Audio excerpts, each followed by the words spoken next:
एक घने जंगल में एक चालाक और चंचल बंदर रहता था। वह दिन भर पेड़ों पर कूदता, खेलता और तरह तरह के फलों को खाता था। लेकिन उसे सबसे ज्यादा पसंद था केला। केले की मिठास और उसका स्वाद उसे बहुत भाता था।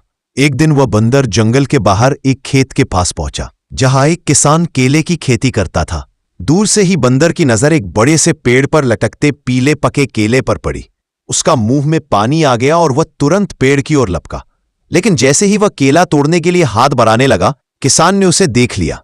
किसान ने पहले भी कई बार देखा था कि यह बंदर उसके खेतों में आकर फल चुराता है। इस बार उसने एक तरकीब सोची। किसान ने एक टोकरा रखा जिसमें बहुत सारे पके केले थे और एक खास जाल भी लगाया। उसने सोचा इस बार यह बंदर खुद फंसेगा। बंदर ने जैसे ही टोकरा देखा, उसका मन और भी मचल गया। बिना सोचे समझे वह जाल के पास गया और जैसे ही उसने केला उठाया, उसका हाथ जाल में फंस गया। अब बंदर डर गया।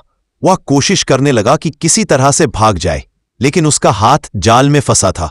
किसान दौड़कर आया। बंदर अब और ज्यादा डर गया, लेकिन किसान ने उसे मारा नहीं, बल्कि कहा, तू रोज चोरी करता है, लेकिन हर चीज का एक अंजाम होता है। अगर तुझे केले चाहिए तो मेहनत कर, चोरी मत कर। किसान को दया आ गई।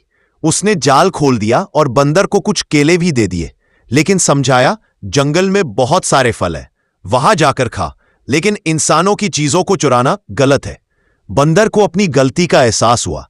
उसने किसान की तरफ देखा जैसे माफी मांग रहा हो और पेड़ों की ओर भाग गया। उस दिन के बाद वह कभी किसान के खेत में नहीं गया। अब वह जंगल में अपने लिए खुद फल ढूंढता, कड़ी मेहनत करता और चैन से रहता।